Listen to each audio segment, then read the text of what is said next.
সকলকে অনুরোধ করব একটু মন দিয়ে শোনার জন্য। বাংলার অলি গলি বাজার ঘাট মাঠ যেখানেই দেখেন না কেন আপনারা দেখছেন যে এখন শুধু মানুষের মুখে একটা কথা যে ভিডিওটা একটু বার কর, মিডিয়াটা মোবাইলটা একটু বার কর, এটা খবর দেখতে হবে, নওশাদ সিদ্দিকী আজকে কোথায় আছে, কি বলছে, কি করছে, এটা দেখা দরকার আছে। প্রতিটা মানুষের আগ্রহ বাড়ছে দিন দিন। এই আমডাঙ্গার বুকের ছেলেরা তারাও বসে নেই, নওশাদ সিদ্দিকী সেই পথে সামিল হয়ে তারাও আজকে এখানে একটা পথসভা ডেকেছে। এই পঞ্চায়েতে যে সমস্ত ছেলেরা পথসভা ডেকেছে তাদেরকে আমি ধন্যবাদ দেব, কারণ তারাও ইন্ডিয়ান সেকুলার ফ্রন্টের পক্ষে থেকে যুদ্ধ করছে। আমি কি বলছি কি বলবো মাইকে আওয়াজ যারা শুনছেন বা আমার বক্তব্য যারা শুনছেন তারা, আমি আগেই বলবো আপনারা সবই জানেন আমি কি বলবো না বলবো, কারণ আমি অন্য কিছুই বলবো না। আমি যে কথাটা বলবো সেটা আমার গুরু বলছেন অলরেডি। আমার গুরু যিনি আছেন, আমার পীরও বলতে পারেন, তিনি বলছেন অটোমেটিক ভাবে মাইকে এবং মিডিয়ায় আপনারা দেখছেন অটোমেটিক আপনার হাতে মোবাইলটা আছে, আপনারা দেখছেন। আমি সেই কথাটাই বলবো, তিনি বলেছেন তার কথাই আমি বলবো আমার ভাষা দিয়ে, অন্য কিছুই বলবো না। কারণ বাংলায় যদি এখন একমাত্র বিধায়ক থাকে সেই নওশাদ সিদ্দিকী যিনি আছেন 294 মধ্যে একমাত্র বিরোধী দলনেতা, বিরোধী নেতা। 293টা বিধানসভায় বিধায়ক আছেন। যদি আমি খাতা খুলে দেখি তাহলে সব এক ধরনের, সব এক লাইনের, শুধুমাত্র একটা বিধায়ক ব্যতিক্রমী। গত 21-এ আমরা আমডাঙ্গায় ভোট দিয়েছিলাম, আমরা আমডাঙ্গায় প্রার্থী দিয়েছিলাম, আপনারা ভোট দিয়েছেন, কেউ দেননি, কেউ দিয়েছিলেন, আমরা জিততে পারিনি। কিন্তু আমরা আমডাঙ্গা থেকে বেরিয়ে যাইনি। আমি ছোট ছোট দু একটা আলোচনা রাখবো আগোছালো ভাবে, টাইম বেশি নয়, আমাদের অনেক বক্তা আছে, আমাদের সুমধুর বক্তা জুলফিকার ভাই তো আছেনই, তিনি বলবেন। আমি এত সুমধুর বলতে পারি না, কিন্তু কয়েকটা বিষয় বলবো আপনাকে বোঝানোর জন্য আমার পক্ষ থেকে।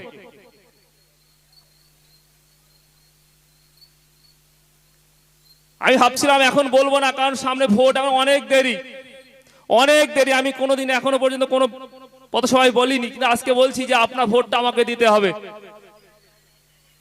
এখনো ভোটের ঢোল পেটানো হয়নি, তারপরেও আমি আপনাকে বলবো, যিনি আমার মাইকের আওয়াজ শুনছেন, 26-এ আমডাঙ্গায় আপনাকে আইএসএফ এ ভোট দিতে হবে, আপনাকে ভোট দিতে হবে। আমি শুধু এই আবেদনটা আপনার কাছে রাখবো, এবং কেন আবেদনটা রেখেছি সেইটাই 2-1 মিনিট বলবো আপনাকে।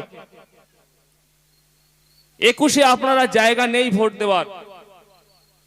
আমি মানছি আপনার ব্রেনের কোনো সমস্যা নেই, আমি যেটা বোঝাতে চাইবো আপনি নিশ্চয়ই বুঝবেন। আমি প্রথমেই বলেছি আমারও ভুল হতে পারে, আমাকে বলবেন, আমি ক্ষমা চেয়ে নেব, কিন্তু জোর করে বলবো 26-এ আপনাকে ভোট দিতেই হবে। আপনি দায়িত্ব নিয়ে দেবেন, আমরা জোর করে আপনার গরম দেওয়ার জন্য আসিনি। বাংলায় আপনি দেখেছেন একমাত্র বিধায়ক যিনি সংবিধান হাতে রেখে যুক্তি দেখে মানুষকে বোঝানোর চেষ্টা করে, যিনি সংবিধানকে হাতে রেখে প্রশাসনের দুর্নীতির বিরুদ্ধে কথা বলেন, তার নাম নওশাদ সিদ্দিকী। আমি আপনাকে বলছি 26-এ আপনাকে আইএসএ ভোট দিতে হবে। এটা জোর করে আমার অভিযোগ, আমার এটা জোর হচ্ছে, আমার আপনার কাছে চাওয়ার জোর। কিন্তু আপনি কাকে ভোট দেবেন কাকে দেবেন না সেটা আপনার ব্যক্তিগত ব্যাপার। আবার আপনি বলবেন তাহলে আমি বলছি আপনাকে ভোট দিতে হবে, আবার আমি বলছি আপনাকে ব্যক্তিগত ব্যাপার। আপনার কথাটা দুরকম হয়ে যাচ্ছে না একরকম হচ্ছে? কথাটা কি গুলিয়ে যাচ্ছে মনে হয়? পরিষ্কার করে বলছি, আগামী 26-এ বিধানসভা ভোটে এই আমডাঙ্গায় যিনি প্রার্থী দেবেন আইএসএফ এর, তাকে আপনাকে ভোট দিতে হবে। আপনার চিন্তা ভাবনা যদি সঠিক থাকে আপনাকে ভোট দিতে হবে, এটা আপনার ব্রেন আপনাকে বলবে। আমি বলছি না জোর করে, কারণ আমরা সেই নেতার অনুসারী নয় যে নেতা আপনার বাড়িতে গিয়ে হুমকি দেবে 26-এর আগে ভোট কিন্তু অন্য কোথাও দেওয়া যাবে না। আমরা সেই নেতার অনুসারী নয় যে আপনার বাড়িটাকে ভেঙে দেবে ভোট না দিলে। আমরা সেই নেতার অনুসারী নয় যে আপনার টোটো চালানো বন্ধ করে দেবে, আপনার ব্যবসাটা বন্ধ করে দেবে। আমরা সেই নেতার অনুসারী নয়। আমি সেই নেতার অনুসারী যে বলছে সংবিধান আপনার অধিকার দিয়েছে আপনার ভোটটি দেওয়ার। আপনি আপনার বুথে যাবেন, 1 ঘন্টা চিন্তা করবেন ব্যালট বাক্সের সামনে, তারপর যদি আপনার মনে হয় ইন্ডিয়ান সেকুলার ফ্রন্টকে ভোট দেবেন তাহলে আপনি দেবেন, না হলে আপনি দেবেন না। আমরা সেই নেতার অনুসারী যে নেতা বলছে বোমগুলি পিস্তল দূরে ফেলে দাও, 2 টাকার কলম কেন, সেই কলম দিয়ে লেখা শেখো, লেখা। আপনার অধিকার কি আছে, কোথায় কাগজ জমা দিতে হবে সেই অধিকারটা বুঝে নাও। আমরা সেই নেতার অধিকারী যে নেতা বলছে যদি বাড়িতে ভাত না থাকে রোজা রাখো, কিন্তু ছেলে মেয়ে শিক্ষা দাও। সেই একমাত্র নওশাদ সিদ্দিকী, যারা ভিডিও সারা দিন মানুষ দেখে আর ইউটিউব সারা দিন তার পিছনে দৌড়াচ্ছে। ভাইজান একটুখানি বার্তা দিন, একটুখানি বার্তা দিন। আমি কেন বললাম আপনাকে 26-এ ভোট দিতে হবে? কারণ আপনি নিজেকে প্রশ্ন করুন আগে, আপনি ভালো আছেন কি? আপনি ভালো আছেন কি এটা নিজেকে প্রশ্ন করুন। আপনি যদি মনে বলেন হ্যাঁ আজকে 25-এ দাঁড়িয়ে আমি বাংলায় খুব ভালো জায়গায় আছি, তাহলে আমি বলবো আপনাকে যে ভালো লেগেছে তাকে ভোটটা দেবেন। শুধু নিজের দিকে ফিরুন, নিজের দিকে ফিরুন। আমার ভাই আগে বলছিল, ভাইকে কেউ বলেছে বা আপনাকেও বলছে কেউ না কেউ, বলছে দিদি সকাল থেকে রাত পর্যন্ত কতগুলো প্রকল্প তোমার জন্য করেছে, তোমার কি দেয়নি? তোমার তুমি মরে যাবে তাও তোমার বাড়িতে 2000 টাকা দেবে সমব্যাথী প্রকল্প, তাহলে তোমার ভোটটা দেবে না কেন? আপনাকে বলছে যে আপনার ভোটটা দিতে হবে, কারণ দিদি আপনার যা প্রকল্প করে দিয়েছে তার বাইরে আর কিছু হয় না। আমি আপনাকে প্রশ্ন করব এই জায়গাটায়, দিদি প্রকল্প করেছে, প্রকল্প করার প্রয়োজন আছে, কারণ প্রকল্পটা হচ্ছে দিদির জন্য নয়, দিদির বাপের সম্পত্তি নয়, আমার আবার ট্যাক্সের টাকা দিয়ে এই প্রকল্প তৈরি হয় এবং এটা বাংলা কেন ভারতবর্ষের মানুষের জন্য তৈরি হয়। প্রকল্প সরকারের দায়বদ্ধতা। ভারতীয় সংবিধান পৃথিবী বিখ্যাত সংবিধান, যে সংবিধান আপনার অধিকার দিয়েছে, যে সংবিধান গণতান্ত্রিক সংবিধান, যে সংবিধান প্রজাতান্ত্রিক সংবিধান, যে সংবিধানে আপনার অধিকার দিয়েছে স্বাস্থ্য শিক্ষা বাসস্থানের জন্য, আপনার সরকার দায়বদ্ধ আপনার প্রতি। আপনি বাড়িতে যন্ত্রণায় কাতরাবেন, আপনার বাড়িতে আপনি ঘরে শুয়ে থাকুন, সরকার দায়বদ্ধ আপনাকে নিয়ে গিয়ে সুচিকিৎসা দেওয়ার, সরকার দায়বদ্ধ। আপনার খাওয়া হচ্ছে না, আপনি বাড়িতে পড়ে থাকুন, সরকার দায়বদ্ধ আপনার খাওয়ার জন্য ব্যবস্থা করে দেবে, রুটি রুজি ব্যবস্থা করে দেবে, এটা সরকার দায়বদ্ধ। কারণ ভারতীয় সংবিধান আপনার অধিকার দিয়েছে, ভারতীয় সংবিধান আপনার অধিকার দিয়েছে, আপনি ভোট দেবেন, আপনার যাকে খুশি তাকে ভোট দেবেন।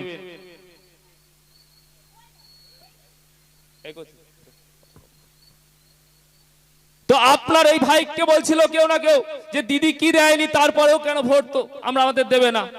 শুধু আপনার এই আমডাঙ্গায় নয়, সারা বাংলায় বিভিন্ন প্রান্তে এক শ্রেণী নেতা, শাসক দলের নেতারা তারা ভাবছে আমরা যদি মানুষের জোর করে ভোটটা না নিই তাহলে আমাদের ভোট আর কেউ দেবে না, তাই চেষ্টা চলছে ভোটটা জোর করে নেবার। আপনারা দেখেছেন গত পঞ্চায়েতে কি হয়েছে না হয়েছে, গত বিধানসভা লোকসভায় কি হয়েছে সবই জানেন। আগামী আবার কেউ কেউ নেতা বলছে আগামী বিধানসভা আমরা 21-এর মতো করে নেবো, তোদের ভাবতে হবে না। নওশাদ সিদ্দিকী একমাত্র বিধায়ক যিনি বলছেন তোমরা কি করবে না করবে ও প্ল্যান তোমাদের, আমরা মানুষকে মানুষের অধিকারের কথা বলে যাব।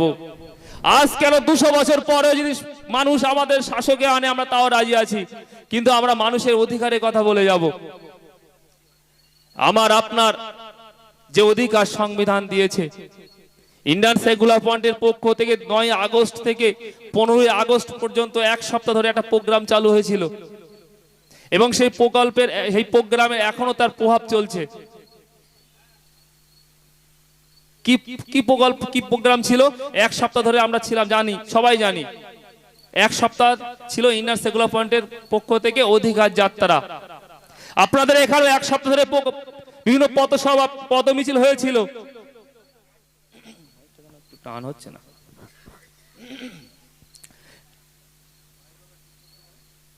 একটু ভাসিয়ে দাও না, গলা টানছে কিন্তু।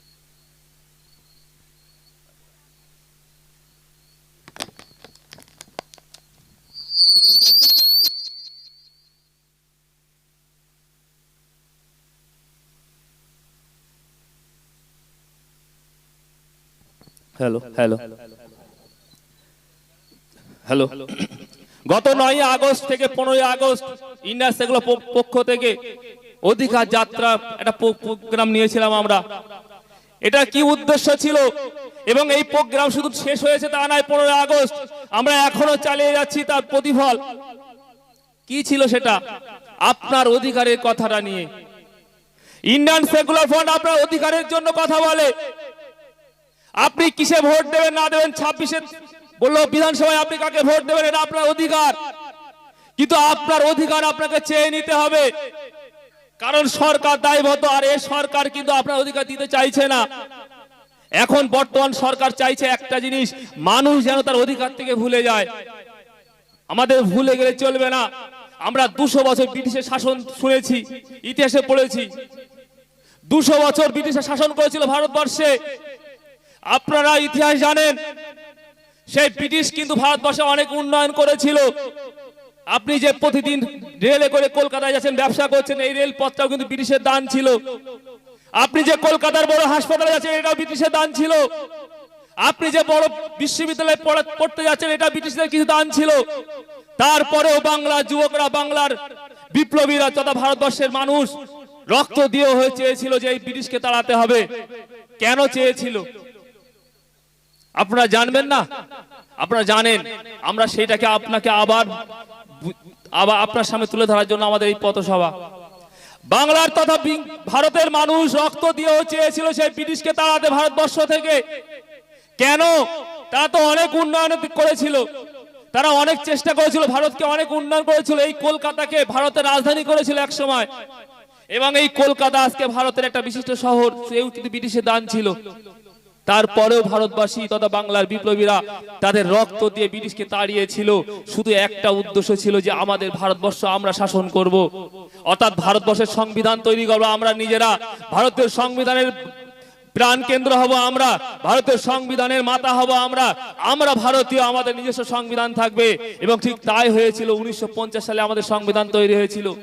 সেই সংবিধান আপনার অধিকার দিয়েছে। ভারতের সংবিধান পৃথিবী বিখ্যাত সংবিধান। এ গণতন্ত্র, এ সমাজতন্ত্র, এ প্রজাতন্ত্র, যেটাই বলেন না কেন, এ পৃথিবী বিখ্যাত সংবিধান। আপনি অন্য দেশে যেতে পারেন, কোন দেশ শুধুমাত্র গণতন্ত্র, কোন দেশ শুধুমাত্র প্রজাতন্ত্র, কিন্তু ভারতবর্ষের সংবিধান হচ্ছে গণতান্ত্রিক প্রজাতান্ত্রিক সংবিধান। অর্থাৎ আপনার অধিকার দিয়েছে। আপনার বাড়ির পাশে যে রাস্তাটা তৈরি হচ্ছে, যে টাকা খরচ হচ্ছে, কত চওড়া হচ্ছে, এ জানার অধিকার আপনার আছে। আপনার সরকার জুলুম সরকার, হিটলারি সরকারকে আপনি পালাতে পারেন, আপনি সরাতে পারেন। আপনার ভোটটা না দিলে আপনি সরিয়ে দিতে পারেন।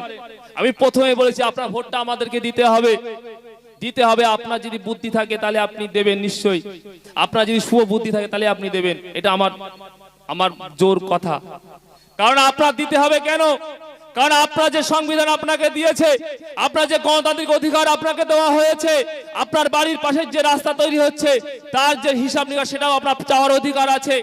আপনার পাড়ায় একটা বৃদ্ধ বাবা, তার 60 বছর পার হয়ে গেছে, তার বৃদ্ধ ভাতা যে 60 বছর পার হলে যেটা দেওয়া হয় সেটাও তার অধিকার, সেটা কোন সরকারের দান নয়।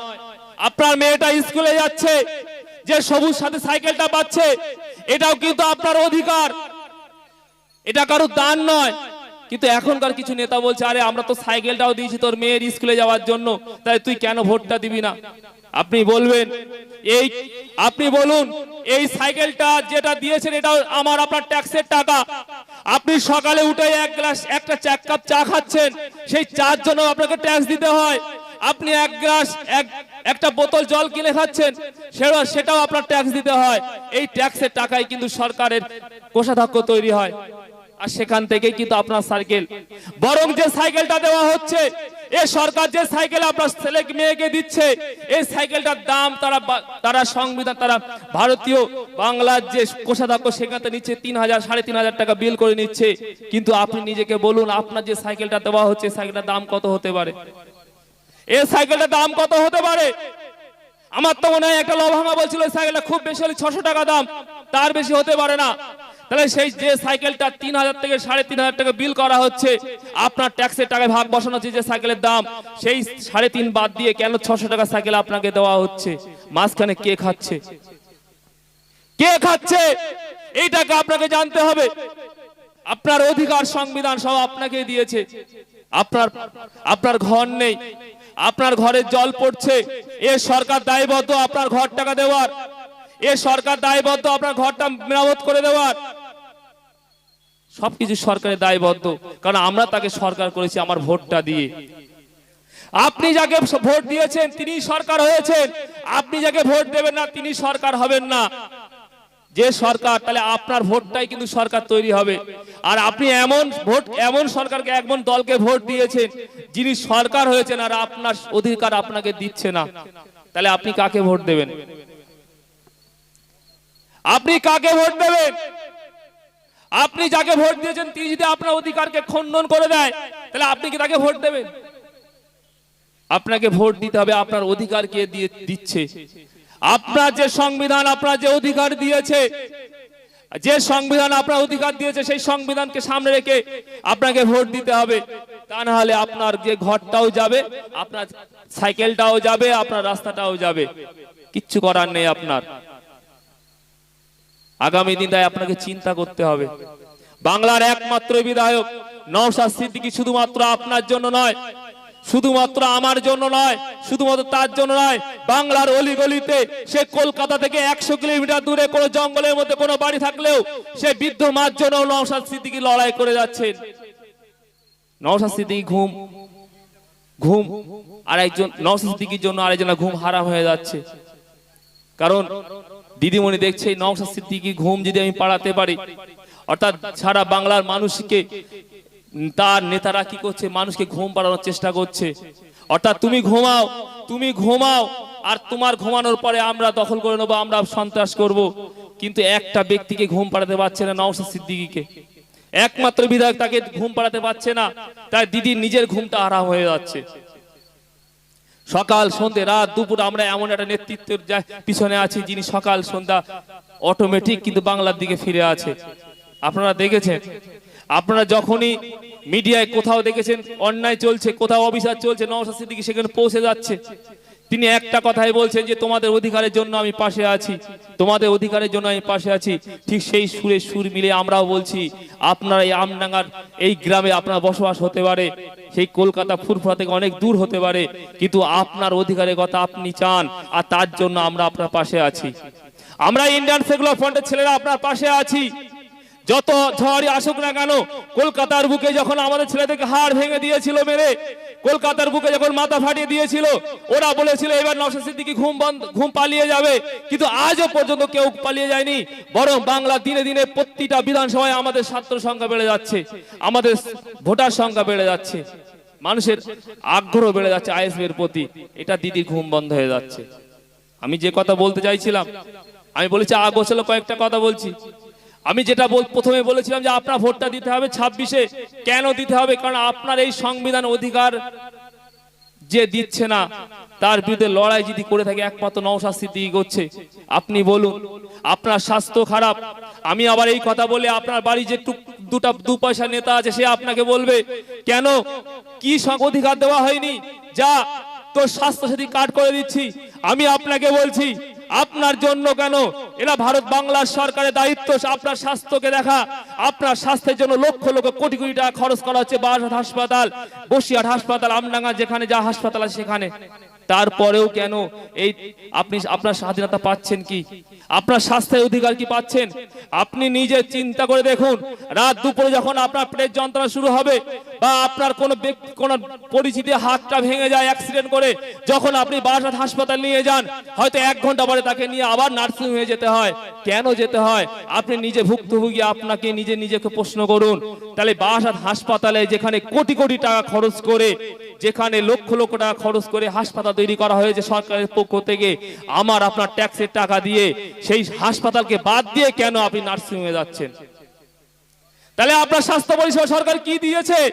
আপনি যান, আপনার 10 টাকা সুগার পরীক্ষা করার জন্য আপনি বারাসাত হাসপাতালে যান, তারপরেও আপনার ডেট দেবে 3 মাস পরে। আপনি যান, আপনার মায়ের থাইরয়েড টেস্টটা হবে, আপনি যান বারাসাত হাসপাতালে, আপনার ডেটটা দেওয়া আছে 4 মাস পরে। এটা কি অধিকার আপনার? এটা আপনার কি অধিকার? স্বাস্থ্য শিক্ষা দায়িত্ব সরকারের, তাহলে আপনার ডাক্তার বলছে আপনাকে 48 ঘন্টার মধ্যে আপনার রক্ত সুগারটা পরীক্ষা করে আসতে হবে, আর আপনি যখন হাসপাতালে ল্যাবরেটরি যাচ্ছেন তখন আপনার ডেট দিচ্ছে 2 মাস পরে, তাহলে আপনার চিকিৎসাটা কি হবে? আপনার ছোট নেতা, 2 পয়সা নেতা আপনাকে বলছে স্বাস্থ্যসাথী কার্ড দিয়েছি, নার্সিং হোমে চলে যা। কেন যাব নার্সিং হোমে? এত বড় কোটি কোটি টাকা খরচ করে হাসপাতাল তৈরি হয়েছে, কারণ নার্সিং হোমে আমি কেন যাব? আর তারপরেও যদি স্বাস্থ্যসাথী কার্ডে নার্সিং হোমে গিয়ে চিকিৎসা হতো তাহলে আমরা যেতাম। আপনারা নিজেদের প্রশ্ন করুন, আপনার কোনো সমস্যায় যদি আপনি নার্সিং হোমে চলে যান, না প্রত্যেকটা নার্সিং হোম কথা বলছি, প্রত্যেকটা নার্সিং হোম আপনার যা বিল হবে তার একটা অংশ টাকা আপনাকে দিতে হয়, আর বাকি টাকা স্বাস্থ্যসাথী কার্ড থেকে কেটে নেওয়া হয়। কেন আপনার পকেট থেকে টাকা দিতে হবে কেন? আপনার পকেটে টাকাটা দিতে হবে কেন? কারণ আপনার অধিকার তো স্বাস্থ্য, এই স্বাস্থ্য তো আপনার অধিকার, তাহলে আপনার পকেটে টাকাটা দিতে হবে কেন? আপনাকে প্রশ্ন করতে হবে, আপনাকে প্রশ্ন করতে হবে। আপনার ছেলেকে শিক্ষার জন্য গ্রামে প্রাইমারি স্কুলে দিচ্ছেন, হাই স্কুলে দিচ্ছেন, কিন্তু সেই স্কুলে কি আছে? একটা টিচার নেই, 2টো টিচার নেই, 5টা টিচার, আবার কোন স্কুলে একটাই টিচার। কেন? আপনাকে প্রশ্ন করতে হবে না? আপনার পাড়ায় যে প্রাইমারি স্কুলটা আছে আপনি হিসাব করে দেখুন, ইতিহাস বলছে আপনার পাড়ায় যে স্কুলটা আছে ওই স্কুলটা আপনার কোন দাদু, কোন দিদা হয়তো কেউ দান করে দিয়েছিল, সেই জায়গাটা কেউ না কেউ দান করেছে। তাহলে তারা শিক্ষার জন্য আপনার স্কুলটা তৈরি করেছে, আর আপনার স্কুলটাকে শেষ করে দেওয়ার জন্য সরকার বসে আছে। কেন? সেই শিক্ষার পরিকাঠামো, বিদ্যালয়ের পরিকাঠামো এমন একটা জায়গায় চলে যাচ্ছে, আপনার বাচ্চাটাকে আপনি স্কুলে পাঠাতে পারছেন না। কি পাঠাবেন? কি শিক্ষা হবে একটা স্কুলে যেখানে 50টা ছাত্র, সেখানে একটা টিচার? তাহলে আপনার বাচ্চা কি শিখবে? আপনি নিজেই কি করছেন? প্রাইভেট স্কুলে দিচ্ছেন 200 টাকা খরচ করে মাসে। কেন আপনার এই টাকাটা দিতে হবে? সরকার বড় বড় করে কথা লিখছে, ক্লাস 0 থেকে 8 পর্যন্ত আপনার বিনা খরচায় স্কুলে বিনা পয়সায় আপনার শিক্ষা দেওয়া সরকার দিচ্ছে, এটা আপনার অধিকার বলে।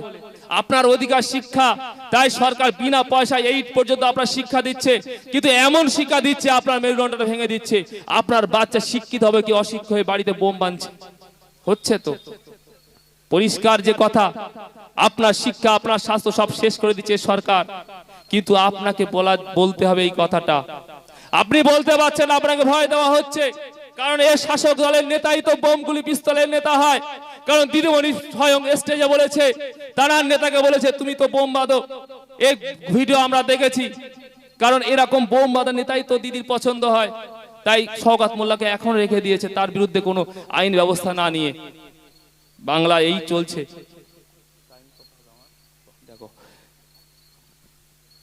এইটা হচ্ছে আপনার সরকার। আপনাকে ভাবতে হবে আপনার সরকার কি জায়গায় আছে। বাংলার পরিস্থিতি যদি দেখেন, আপনার সকাল থেকে সন্ধ্যা যারা শিক্ষা নিয়ে পড়ে আছে তাদেরকে জিজ্ঞাসা করবেন। আপনি যদি স্কুলে না যান, আপনার যে ছেলেটা স্কুলে গিয়েছে, যে কলেজে গিয়েছে, তাকে জিজ্ঞাসা করবেন সে কত টেনশনে, তার ঘুম হচ্ছে না কেন? চাকরি নেই, কলকারখানা নেই, কিছুই নেই, কি করবে এই হাউতাশায় তার ঘুম হচ্ছে না। আপনার ছেলেটা, অন্য কেউ নয়। আর আপনাকে দিচ্ছে কি? সিভিকের চাকরি। সিভিকের চাকরি দিচ্ছে আপনাকে, আবার বলছে সিভিক টিচার নেবো। আবার কিছু হলে বলো ওই যা ভাতা দিয়ে দিচ্ছি, ভাতা। সরকারের দায়িত্ব এটা নয়, সরকারের দায়িত্ব এটা নয়। আপনাকে ভাতা দিয়ে চালু করবে, তৈরি করে রাখবে আপনার গ্রামে। আচ্ছা আপনি ভাবুন, আজ থেকে 20 বছর আগে, আজ থেকে 10 বছর আগে আপনার পাড়ায় যে পুজোটা হতো, কোন হিন্দু ভাই কি কারোর কাছে টাকা জোর করে নিত যে আমার পুজো করতে হবে, টাকা পাচ্ছি না, জোর করে টাকাটা দাও? কোনোদিন তা হয়নি।